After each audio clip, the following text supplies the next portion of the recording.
মৰমৰ অকণিহঁত মই আজি তোমালোকৰ প্ৰথম শ্ৰেণীৰ ইংৰাজী মেৰিগোল্ড বিগিনাৰ্ছ ইংলিছ এই টেক্সটবুক ফৰ ক্লাছ 1 এই ইংৰাজী টেক্সটবুকখনৰ 1 নম্বৰ লেচনৰ এটা ধুনীয়া কবিতা rain on the green grass এইটো তোমালোকৰ লগত মই আলোচনা কৰিম। তোমালোকে ভিডিঅ'টি ধুনীয়াকৈ শেষলৈকে চাবা। ইয়াত কি কৈছে চোৱা, rain on the green grass. Rain মানে হ'ল বৰষুণ, অন দ্য মানে ওপৰত, গ্ৰীণ মানে হ'ল সেউজীয়া। গ্ৰীণ মানে কি? সেউজীয়া। গ্ৰাছ মানে হ'ল ঘাঁহনি। এতিয়া অৰ্থটো হ'ল বৰষুণ সেউজীয়া ঘাঁহনিৰ ওপৰত পৰিছে, হয় নহয়? Rain on the green grass মানে rain on the green grass. Green মানে হ'ল সেউজীয়া, ঘাঁহ মানে হ'ল ঘাঁহনি। বৰষুণ সেউজীয়া ঘাঁহনিৰ ওপৰত পৰিছে। তাৰপিছতে পদ্যটো চোৱা, কি কৈছে? Rain on the green grass. Green মানে হ'ল সেউজীয়া, গ্ৰাছ মানে হ'ল ঘাঁহ। বৰষুণ সেউজীয়া ঘাঁহনিৰ ওপৰত পৰিছে। Rain on the tree.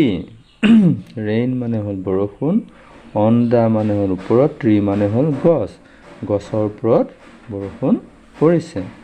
বৰষুণ ঘাঁহনিৰ ওপৰত পৰিছে, বৰষুণ গছৰ ওপৰত পৰিছে। তাৰপিছত rain on the roof top. Roof top মানে হ'ল ছাল, ঘৰৰ ছাল। এয়া ঘৰৰ ছাল এইখিনি। বৰষুণ ক'ত পৰিছে? ঘৰৰ ছালৰ ওপৰত পৰিছে।